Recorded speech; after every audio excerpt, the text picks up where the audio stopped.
Hervé Blanchard, je suis de Montréal, 5-on-4 baby. Je me suis cassé les deux bras en jouant au hockey quand j'avais 16 ans. Puis mes amis, ils m'ont quand même... Ils ont trouvé que c'était drôle, tu sais, à l'époque, j'avais 16-17 ans, je me suis pété les deux bras, j'étais bloqué à 90 degrés comme ça pendant 2 mois. Je rentrerai pas dans tous les détails que ça implique dans la vie d'un jeune adolescent parce que c'était assez cocasse, mais je pouvais pas utiliser mes bras, fait que I started using my feet.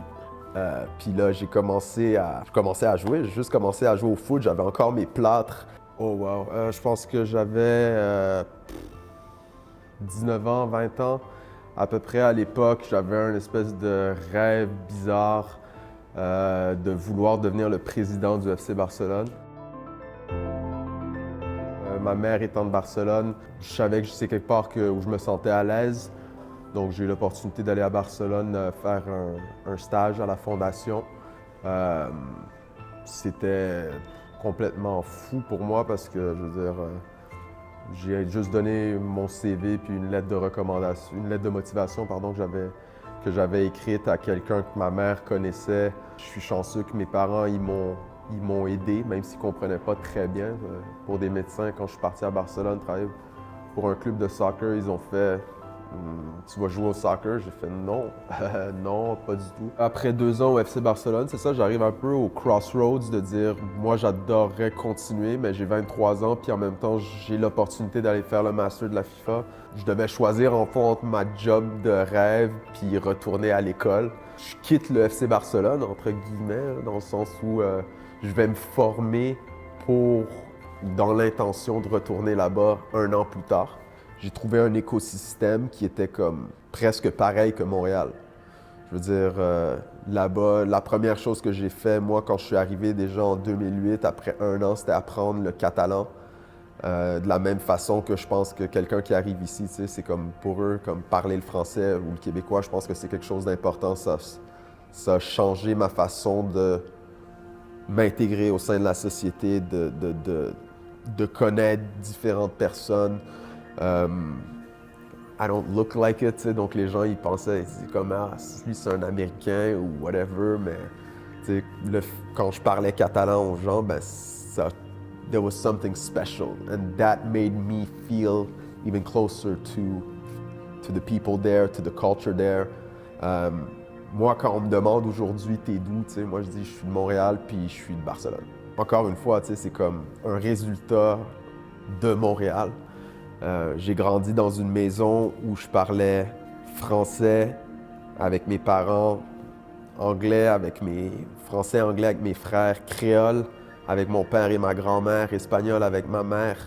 J'ai appris le catalan tout seul, j'ai appris l'italien un petit peu comme ça à l'école. J'ai toujours su que j'allais revenir à Montréal. C'était enfoui en dessous de beaucoup de neige, puis de verglas, puis de froid, puis de tout ça, but deep down, there's something special about the city.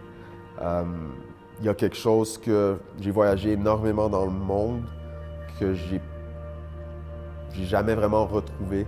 Je pense que le melting pot, the whole thing that comes together in this city, les gens ils cohabitent d'une manière qui est tellement genre saine. Je trouve ça cool de pouvoir rencontrer des gens qui ont grandi entourés par exemple de la culture italienne, de la culture caribéenne, de la culture africaine, de la culture sud-américaine, de la culture européenne de plus en plus, puis que même maintenant, tu sais, genre, tu vois des gens, mon meilleur ami avec qui j'ai grandi, même encore aujourd'hui, ses parents, ils disent c'est mon fils, il était vietnamien.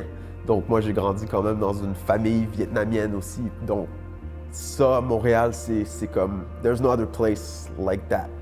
Où on partage tous cette espèce de sentiment d'unité, qu'on est tous pareils. Je sais pas, c'est quelque chose de très spécial, puis j'espère que... Je sais pas si je m'en suis juste rendu compte quand je suis parti. Quand j'étais ici, c'est ton jour à jour, you don't value it as much as you should. Quand je suis arrivé à Barcelone, où c'est vraiment une culture peut-être un peu plus fermée, hermétique. C'est pas fermé, mais plus hermétique. It was tough. Genre, il y a beaucoup de monde qui sont de l'extérieur, mais c'est vrai que la communauté locale est très hermétique, puis c'est pas nécessairement facile de s'y intégrer puis d'être assimilé. Euh, donc, tu côtoies beaucoup de gens qui sont d'ailleurs, mais il n'y a pas des gens, c'est relativement nouveau, cette immigration qui s'est établie, qui a grandi vraiment entouré de toutes ces différentes cultures, c'est que ça commence. À Montréal, c'est quelque chose qui est vraiment, c'est établi, puis c'est quelque chose the city grew with that as a part of it. J'ai grandi dans l'ouest de l'île, à Côte-Saint-Luc. C'était assez drôle. C'est un quartier. Moi, j'ai grandi dans un quartier juif. Fait que, c'est le fun. Tous les sports que j'ai pratiqués, je les ai pratiqués en grande partie au sein de la communauté, une grosse communauté juive de Montréal. J'ai toujours adoré ça. Je m'appelle Hervé, les gens ils m'appelaient Hervé, Harvey. Ça m'a ouvert beaucoup l'esprit sur cette communauté en particulier, tu sais, que c'est pas nécessairement la communauté que les gens voient comme étant la plus accessible. Mais moi, j'ai eu la chance de grandir en formant. Je faisais partie de cette communauté-là. Je leur posais souvent beaucoup de questions parce que j'étais curieux. Puis comme aujourd'hui, pour moi, c'est comme ça fait partie de qui je suis. Un de mes meilleurs amis, il était libanais. Puis on allait à la même école. On s'est retrouvés qu'on était voisins à Côte-Saint-Luc. Puis on en rit encore aujourd'hui parce qu'on est comme « Hey man, we were the outsiders from Côte-Saint-Luc », tu sais. Mais comme on est comme « Hey ».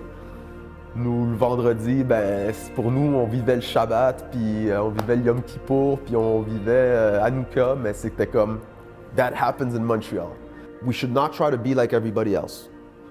Genre, we have the chance to be different. Puis there's something special about being different. And we are. Si on est capable d'avoir une ouverture d'esprit, si on est capable de se donner le temps, there's great things coming.